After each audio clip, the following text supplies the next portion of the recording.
Come on, Shalom, Shalom. Let me get this out of here.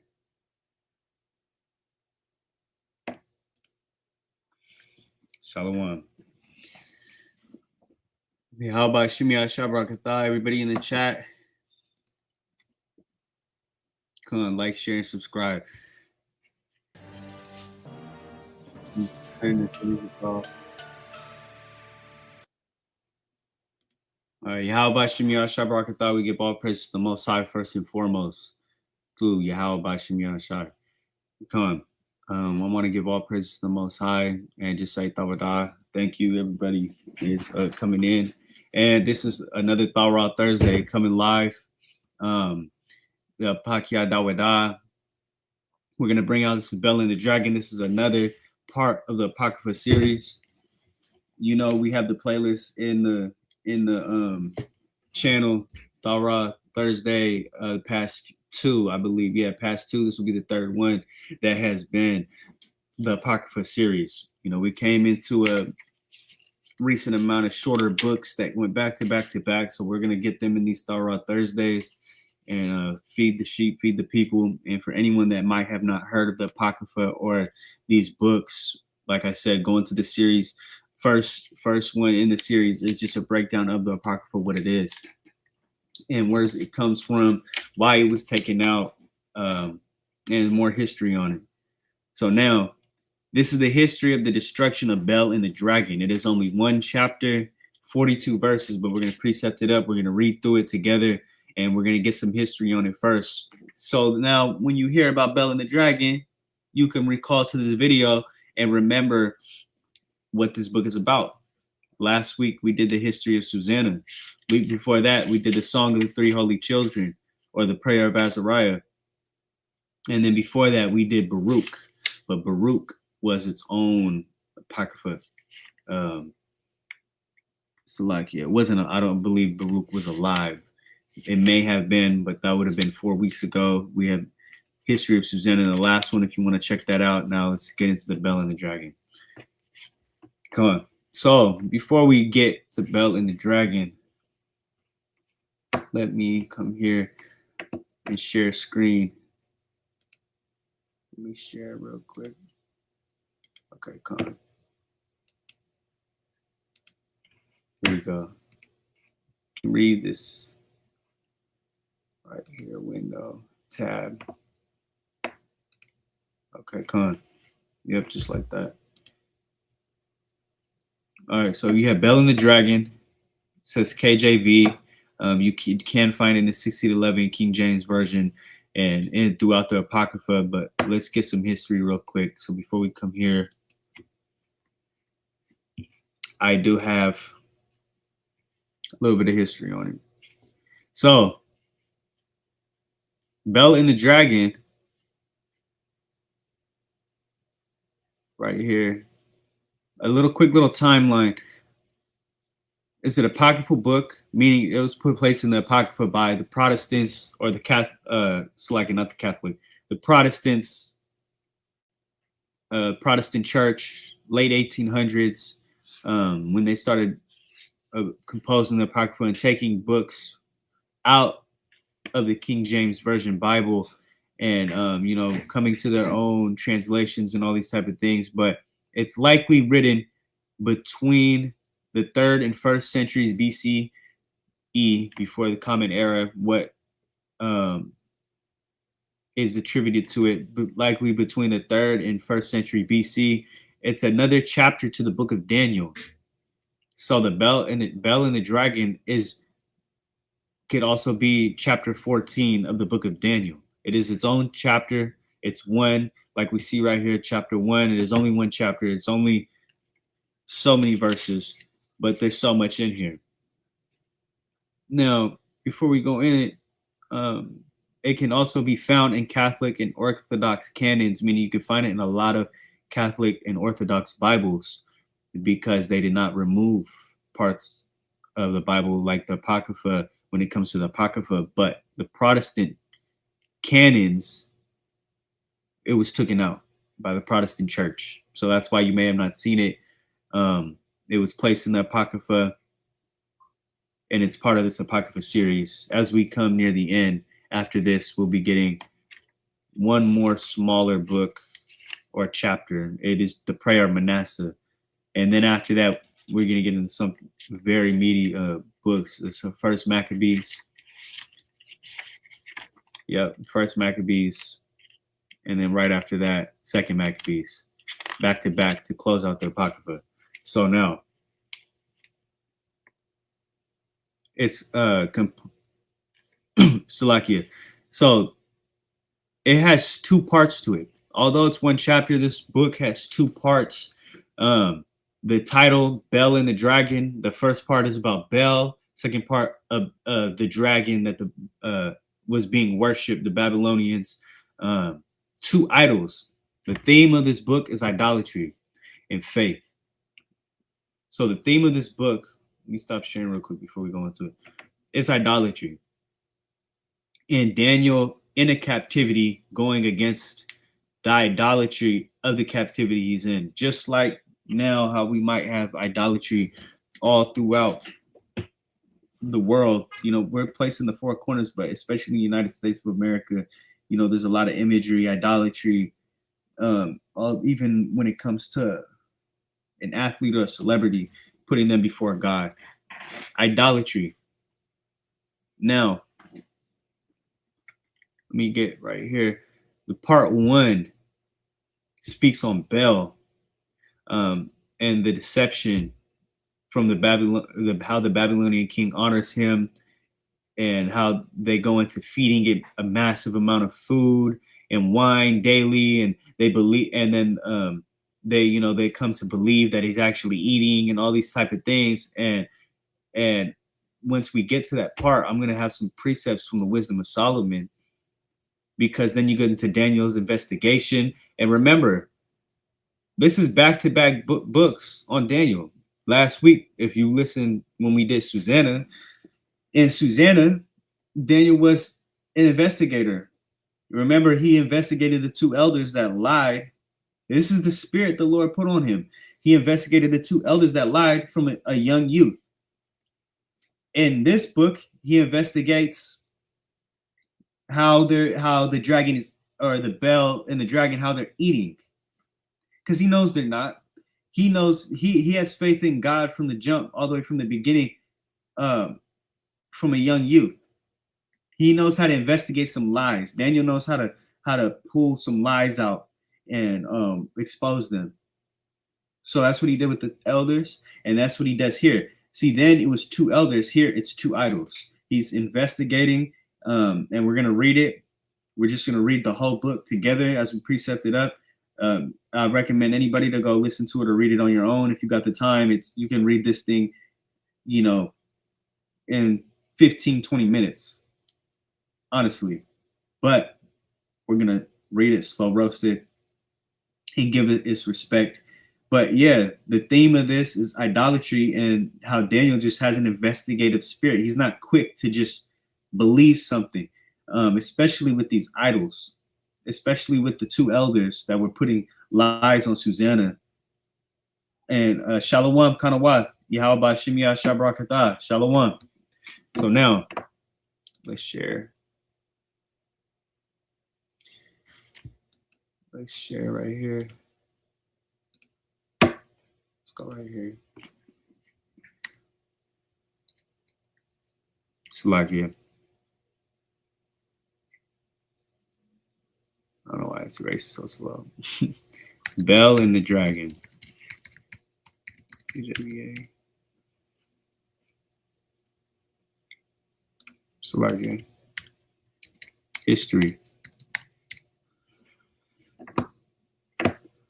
So it's featuring the prophet Daniel, again, exposing the Babylonian idolatry by proving the god Bel doesn't eat offerings and then slaying a dragon, leading to his unjust imprisonment in a lion's den. I know you guys seen the thumbnail, and I know if you don't know the story of Daniel in the lion's den, we're going to get right here, where God protects him through the prophet Habakkuk. The take highlights themes of faith, revealing deceit and God's protection. So now let's get it for ourselves. This is the book of the history of the destruction of Bel and the dragon, a cutoff from the end of the book of Daniel. This is chapter 1 and 1 only, verse 1.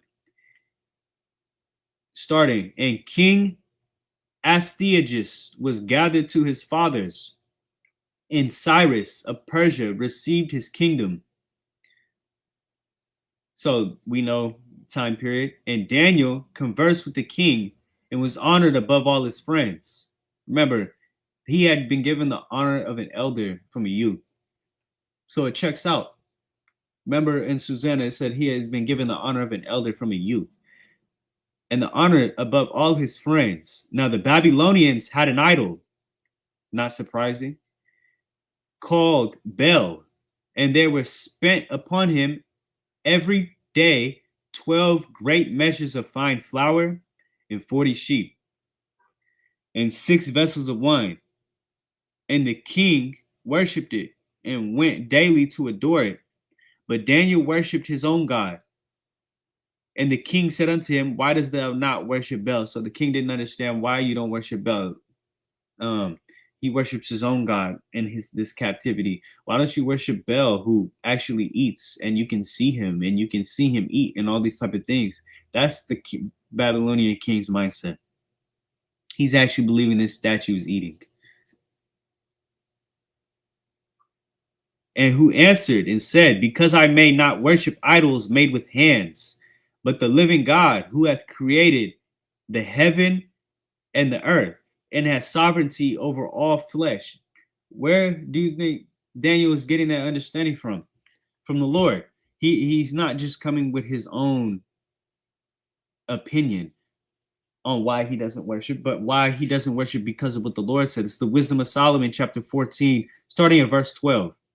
For the devising of idols was the beginning of spiritual fornication, and the invention of them, the corruption of life. So the invention of idols was the corruption of life, putting things before God, worshiping other things and calling them God. I mean, I know I hear it a lot in athletes too, where they say, oh, I looked up to him, he was my idol. Or Kobe was my idol, LeBron was my idol. Um, and it gets to a point to where, yeah, you are putting that man. I mean, look, you can have a role model. You can have someone that you want to model. Yeah, let's say you're a basketball player. You want to model your game after a certain type of player. That's different. But when you idolize somebody and you put them before ever you live and breathe, it doesn't even have to be a somebody. It could be the sport itself, or a celebrity, or even all the way down to your phone, social media, or someone. I mean, those are the common things today. Money, but shoot, people still have bow down to statues today. People still worship things made with hands, pray to wooden things. You see it a lot in the Catholic Church. Um, so here it's saying the invention of them or the corruption of life. For neither were they from the beginning, neither shall they be forever. These things were created by men, and they were not here in the beginning. It says that they will not be here forever, but the Lord will. Why would you not want to worship the Lord who is here from beginning and end, but instead choose to worship the thing made with hands of men at a specific time, and at a specific time it ends? That is no God. For by vain glory of men they entered into the world, and therefore shall they come surely to an end. For a father afflicted with untimely mourning, when he hath made an image of his child soon taken away, now honored him as a God, which was then a dead man, and delivered to those that were under him ceremonies and sacrifices. Look, verse 16. Thus, in process of time, an ungodly custom grown strong was kept as a law, and graven images were worshipped by the commandments of kings. That is literally Bel and the dragon. And that's literally 2 books before the Song of the Three Holy Children, a prayer of Azariah. The commandments of kings to worship and bow down these idols. And a lot of times these kings think they are God themselves. The Song of the Three Holy Children, when they were thrown in the furnace because they would not bow down and worship idols, anything outside of God. And what happened? God got them out of it, right? Susanna, that's the theme all throughout the Bible and the Apocrypha. Susanna, when she chose not to go against God and break his law, what happened? God got her out of it, right? Tobit, earlier when we did the book of Tobit in Apocrypha, even when he wanted to go as far as dying, praying for the Lord to take him because he was blind and all these type of things were going on, what happened? God got him out of it. Even when he saw no end to it. So it's going to be the same thing in Bel and the Dragon when Daniel faces repercussions for going against these idols. All right. So after Daniel hears about Bel, he says, then Daniel smiled and said, O king, be not deceived. Daniel smiled. Daniel knows this. Come on now. Daniel smiled and said, be not deceived, for this is but clay within and brass without, and did never eat nor drink anything. He's like, come on, king. This thing is made out of clay and brass. There's no way it ever ate anything. This thing is made out of elements in the earth. It's the same way of saying this desk. Let's say I left a bowl of cereal on this desk and I came back and it was gone. I'm just like, oh, he must have ate it. That would sound crazy. No, somebody came and ate the bowl of cereal. That's how much of a delusion these people were under with these idols. Daniel, he's not going for it. So the king was wroth. He was mad and called for his priests and said unto them, if ye tell me not who this is that devoured these expenses, ye shall die. So first of all, come on, king. It took Daniel telling you for to randomly get mad and call your priest and be like, who's eating this stuff? You couldn't figure that out from the jump? Okay, well, the Lord sends a strong delusion. But if ye can certify me that Bel devoureth them, then Daniel shall die. So someone's dying. He said, somebody is dying. He said, I want to worship what is real. Somebody is dying. Either the priest for lying or Daniel for lying. For he hath spoken blasphemy against Bel. And Daniel said unto the king, let it be according to thy word. Daniel, okay. Let it be according to thy word. You want to say, I die if this thing is proven to eat? Man, what are the odds of that? 0. Daniel already knows it's rigged. He won. He has plot armor from the Lord. Now the priests of Baal were 70, besides their wives and children.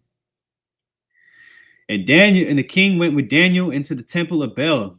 So Baal's priest said, Lo, we go out, but thou, O king, set on the meat and make ready the wine, and shut the door fast, and seal it when thou want with thine own signet. And tomorrow when thou comest in, if thou findest not that Baal hath eaten up all, we will suffer death. Or else Daniel that speaketh falsely against us. So they got a little plan already. They're telling the king exactly how to do it, because if he does it the exact way they say, they have a little plan on how to make sure it looks like this thing ate. I mean, it's pretty obvious. All you got to do is get the food out of there. Shoot, eat it yourself and say that Baal ate it. But for some reason, the king agrees and believes that leaving these priests who were threatened with death, if they can't prove that this God is false or not, aren't going to lie, aren't going to make something up. He's going to go to sleep tonight and wake up tomorrow and check on it and just trust these priests. And they little regarded it, for under the table, they had made a privy entrance. So they had a little trap door under the table. Shalom, Z. Shalom. So they had a little trap door under the table, and they know that. So that's why they did not care, or even it said they had little regard for what the king said when he said that they'll be put to death, because they know they're cheating. But you can't cheat against the Lord. All right. It said they had a privy entrance whereby they entered in continually and consumed those things. So they tricked the king. They're like, put some meat. Because earlier we were reading where it said some fine flour. Right now, they just said, put some meat. Yeah, let me see. Let me make sure I read that right. Yeah, set on the meat and make ready the wine and shut the door fast and seal it. Just put some food and some wine. And it says that continuously they would consume those things. So they were just chilling down there under through the trap door, just eating and drinking and fooling the king.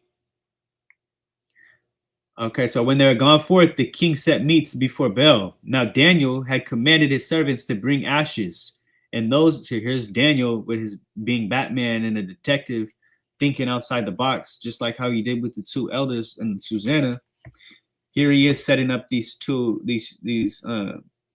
little sneaky little priests. Now Daniel had commanded his servants to bring ashes, and those they stewed throughout all the temple in the presence of the king alone.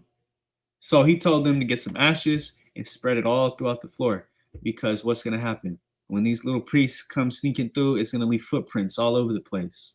So they're going to know. They're going to tell themselves with their own feet. And the king said, Daniel, are the seals whole? So this is after they wake up. And he said, yeah, O king, they be whole. And as soon as, so the seals are to guard the door or the entrance to Baal. And if the seal's still there in the king's eyes, oh, that means no one went in. There's no way anyone else could have ate it. But remember, they have a trap door. And as soon as he opened the door, the king looked upon the table and cried with a loud voice, Great art thou, O Baal, and with thee is no deceit at all. Man, this guy's king is super gullible. Then laughed Daniel. See, Daniel's laughing in his face. Like, come on now. And held the king that he should not go in, and said, Behold. So he stopped him at the door. He said, don't walk in. Why? Behold. It's like it. He said, Behold now the pavement, and mark well whose footsteps are these. So he stopped him before he made his own footsteps in the ash, and said, look at the ground and look at all these footsteps. The people, they were having a party in here. And the king said, I see the footsteps of men, women, and children. I don't know how he can tell the difference between a man and a woman, maybe because 2 different sizes, but basically he's saying, I see everyone was in here partying. They were having a little sin party and they're ready to trick me. He said, I see men, women, and children. And then the king was angry and took the priests with their wives and children, who shewed him the privy doors. Wow, they got exposed. where they came in and consumed such things as were upon the table. Therefore the king slew them and delivered Bel into Daniel's power, who destroyed him in his temple. See, the Lord always comes through.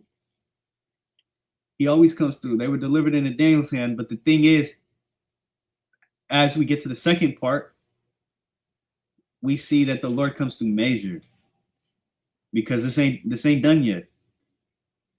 And the king said unto Daniel, wilt thou also say that this is a brass? Lo, he liveth. Oh, so like it. Therefore the king slew them, and in the same place there was a great dragon, which they of Babylon worshipped. So they had multiple things they worshipped. They worship multiple things. They worship Bel and the dragon. Henceforth, the book, the destruction of Bel and the dragon. So let's get a precept real quick with all these idols. Psalms 96 and 5. This is what was in Daniel's heart. For all the gods of the nations are idols, but the Lord made the heavens. See, these men made little clay and brass statues, and they worship it. And they can somehow convince themselves that these things are real and alive. It says the Lord made the heavens, and all these gods of the nations are idols. So that's what Daniel has in his heart, that all this Bel, this dragon, all these, nothing.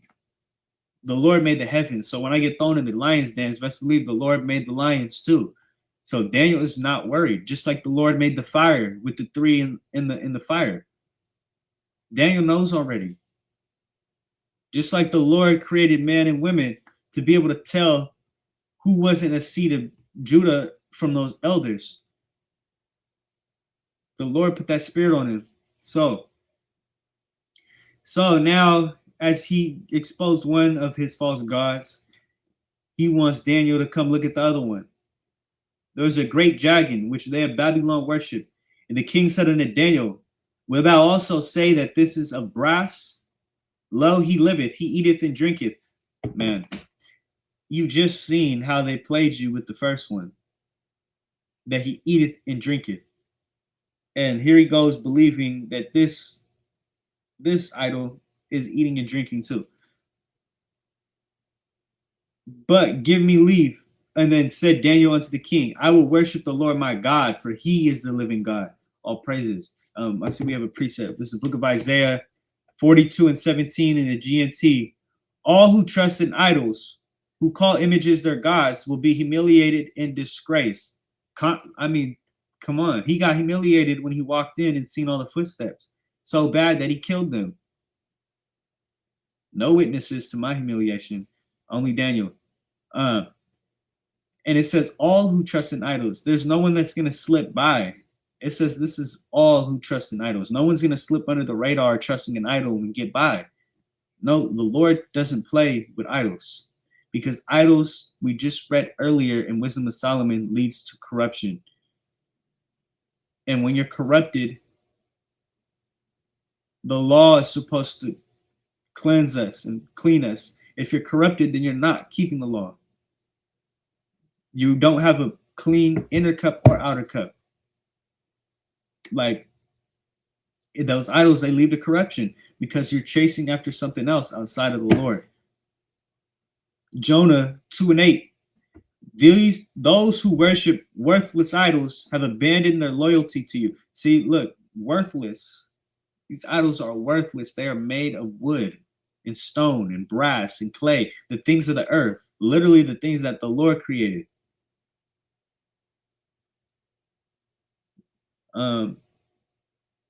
Nashaya put a precept. This is Wisdom of Solomon 15 and 16. 15 and 6. Both they that make them, they that desire. I was literally about to grab this cap. This is right in the spirit. They that make them, they that desire them, and they that worship them are lovers of evil things and are worthy to have such things to trust upon. Yeah, you go ahead. You're worthy to go trust in. How gullible is this king that he's trusting in another idol that eats and drinks? That's his little gimmick. That's his thing that gets you to believe that he eats and drinks. My dog eats and drinks. Should we start worshiping him? Like, come on, this is literally like, yeah, it's madness. Just because he eats and drinks, oh, he must. Even if even if it wasn't made out of clay and brass, and you were worshiping some living thing that it was like some animal or whatever. Oh, he eats and drink. Oh, okay, like the Lord created everything. Like you're about to see what this king is going to witness, though. He's going to witness a real miracle, not no fake eat and drink, whatever. He's going to witness a real miracle with Daniel. So Daniel said, "But give me leave, O king, I shall slay this dragon without a sword or a staff." The king said, "I give thee leave." Then Daniel took pitch and fat and hair and did seed them together and made lumps thereof. This he put in the dragon's mouth. And so the dragon burst in sunder. And Daniel said, "Lo, these are the gods ye worship." Like literally, like just got him out of there like that and said, "These are the gods ye worship." He doesn't have to say anything else after that. But he does. So he says, "When they of Babylon heard that, they took great indignation and conspired against the king, saying the king has become a Jew." Wow. They don't care about truth. They just want to worship what they want. They said the king's become a Jew. Shoot, all praises. Right? The king's not worshiping these false idols no more. But they conspired, it says, they conspired against the king. So they came to the king and said, "Deliver us, Daniel, or else we will destroy thee in thine house." Wow. I mean, really, when you think of it, if a king has all this power, but if the people turn away from him, I mean, what's stopping a mob of people from killing you? Yeah, you're the king, but you're the king because the Lord is allowing it. Look at King David. That one time when all the women, their wives and families, when they came back and they got kidnapped. Didn't King David say that the people they wanted to stone him? And that's Israel. Best believe these people worshiping these fake idols are gonna want to kill this king. That was Israel that was talking about stoning David. But where did David go? To the Lord. David went instant in prayer to God, and that got him out of that situation. Where does this king go? He gives people what they want. He hands Daniel over. So now, when the king saw that they pressed him sore, being constrained, he delivered Daniel to them. He was scared of his own people, who cast him into the lion's den, where he was 6 days. See, Daniel did nothing wrong. Daniel got cast in the lion's den for being right. For basically, like, he proved everything that he said was right. He also got people killed, but that's not his fault. They wanted to lie in the face of the king, made him angry. King had the power to do so.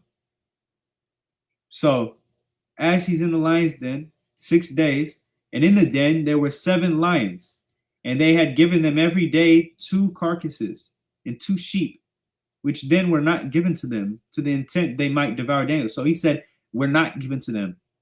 So they stopped feeding the 7 lions so they can eat Daniel. That's how salty they were. Now there was in Jewry a prophet called Habakkuk, who had made pottage and had broken bread in a bowl and was going into the field for to bring it to the reapers. But the angel of the Lord said unto Habakkuk, "Go, carry the dinner that thou hast into Babylon unto Daniel, who was in the lion's den." Who's always going to come through? The Most High. So think of it this way. Yes, the Most High could have got him out of that lion's den instantly, but he doesn't have to. He's the creator of those lions. He can keep those lions at ease to show. Imagine he just pulled them out right away. Okay, all praises. I mean, the Lord pulled them out, and I'm sure the people would see that. But imagine being in the lion's den multiple days, and those lions aren't fed, and they still don't kill you, and you still make it out.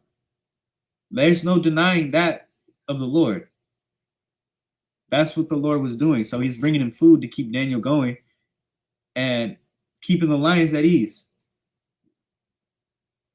And then he told Habakkuk, and he's using his men, he's using his people, his malachim, his angels, his prophets, his messengers, his people to bring Daniel some food. So he gives Habakkuk a little mission. And Habakkuk said, Lord, I never saw Babylon, neither do I know where the den is. So, I mean, really think of that.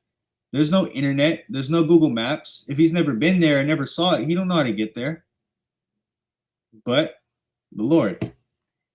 Again, let's read. But the angel of the Lord, so like it. Then the angel of the Lord took him by the crown and bare him by the hair of his head, and through the vehemency of his spirit set him in Babylon over the den. What? He teleported him? The Most High can do whatever he wants. This man did not know where Babylon was. He's never been there. He's never seen it. He doesn't know where the den is. It said that the Lord basically insta-spawned him right over the den. He quick traveled. Like that's the power of the Lord. It says that he grabbed him by the crown and bare him by the hair of his head. And through the vehemency, and you want to know another reason why the Protestants give for taking these books out? Because they call it fairy tale. That's literally one of the words that they use. When I was looking into the history and why the Protestants taking things out, because they call a lot of it fairy tale. But that's their lack of faith. They just can't picture or see it happening. So what gives them the right to call it fairy tale? Just their lack of faith? Why don't they call the resurrection of Christ fairy tale? Why don't they call all these other things, the Garden of Eden, the Noah's Ark? They pick and choose what to call a fairy tale. The Lord can do whatever he wants. If you can believe that he can create this whole planet, life and everything, you can believe that he can do whatever he wants with it. So yeah, the angel of the Lord took him by the crown and bare him by the hair of his head, and through the vehemency of his spirit set him in Babylon over the den. And Habakkuk, Salakia, cried, saying, "Oh, Daniel, Daniel." He went straight into it. "Take the dinner which God hath sent thee." That looks like the Lord DoorDash Daniel some food. That's what happened. Basically, that is biblical DoorDash. Like, come on, no one's feeding Daniel in there. The Lord will always take care. I mean, seriously, when we think of having faith, that scripture that talks about how the birds and the animals, they don't worry for where their food will come because the Lord will provide for them.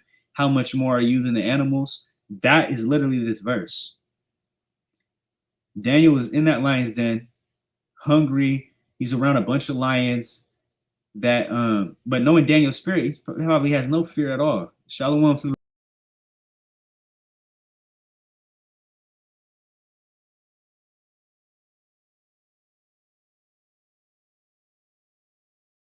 Salakia. For some reason, I got booted out for a second. But shalom to the refiners. Yahweh Shemiyah Shabbat Katah.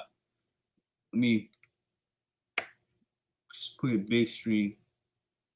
Yeah, that was divine DoorDash, like the Gamon said. That's what that was from the Lord. It says he just dropped him off and just spawned him in, right? I mean, the Lord can do whatever he wants. And Daniel said, "Thou hast remembered me, O God." He knew, come on now, he knew that this is from the Lord. Yes, Habakkuk gave him the food, but he said, "Thou remember me, O God. Neither hast thou forsaken them that seek thee and love thee." He never will. So Daniel arose and did eat. And the angel of the Lord set Habakkuk in his own place again immediately. Set him in his own place again immediately.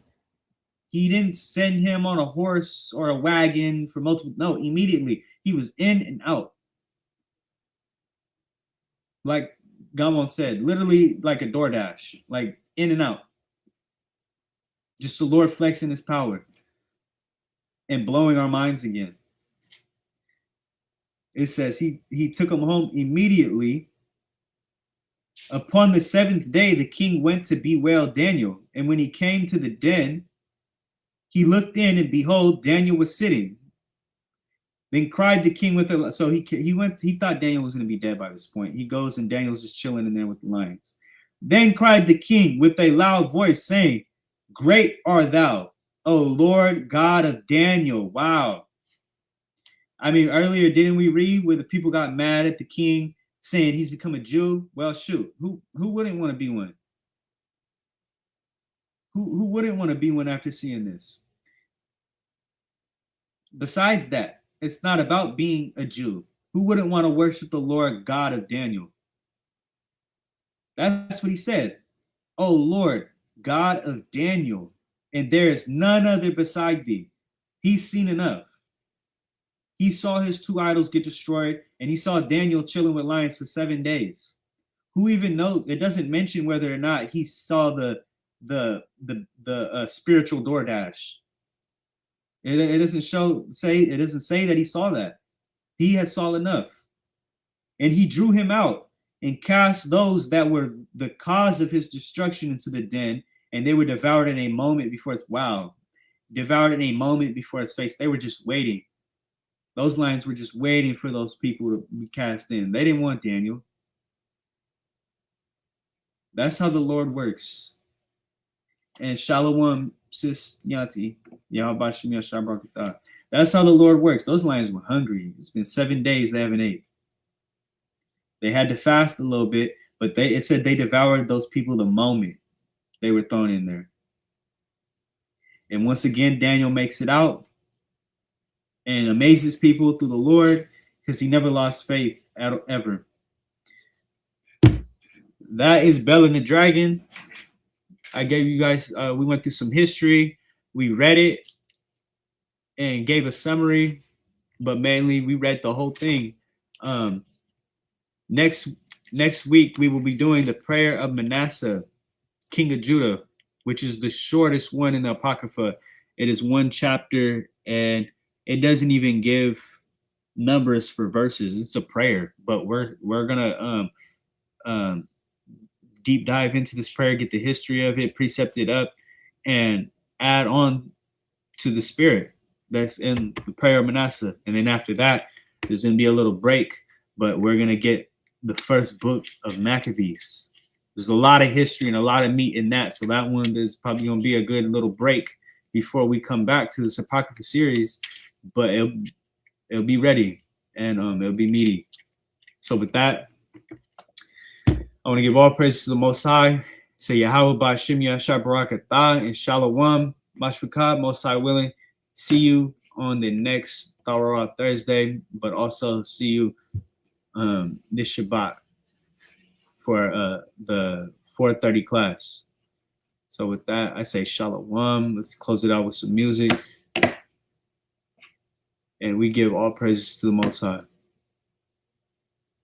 Shalom.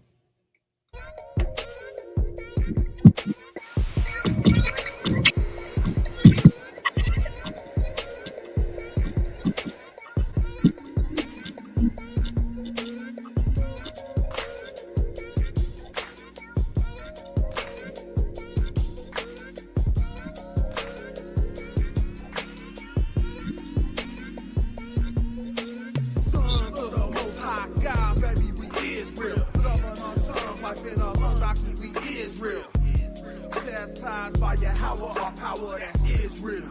Israel. Better put respect on his presence, cause we Israel. All praises to the Most High, that's right, we Israel. Speaking on the oracles for the Torah homes. Israel. Israel. Israel. Fearless in the face of oppressors, baby, that's Israel. Maccabees, rapping OGs, baby, that's Israel. Keeper of an hour commands, kingdom at hand, that's Israel. Akian deep, the shepherd sheep baby, that's Israel. Shabbat marinating, evil hating, that's Israel. Swan swinging, healing, defeating, let's get it, Israel, Israel. God is smiling on you when he's frowning too, because only God knows what you go through.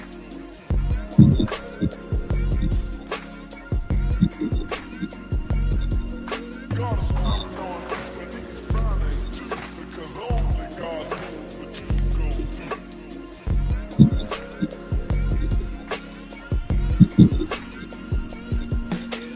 King David dancing this anthem straight up is Israel. Fringes blowing in the wind again, baby, that's Israel. Day of atonement, whole family fasting, that's Israel. Bishop Kyle spitting hard, come on, that's Israel. Salt of the earth, bust this verse, baby, I'm Israel. Let Manoah wide open Torah, baby, that's Israel. Giant Philistine, head severing, that's Israel. Bought in her Mashiach blood, that's Israel. Rulers of the planet forever, baby, that's Israel. Struggling but still bubbling, loving the covenant. We Israel, Israel, Israel.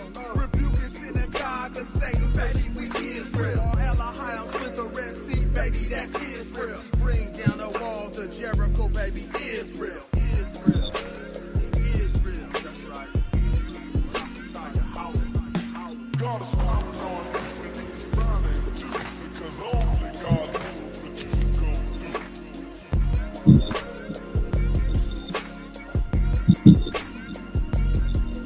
God is smiling on you when he's frowning too, because only God knows what you go through.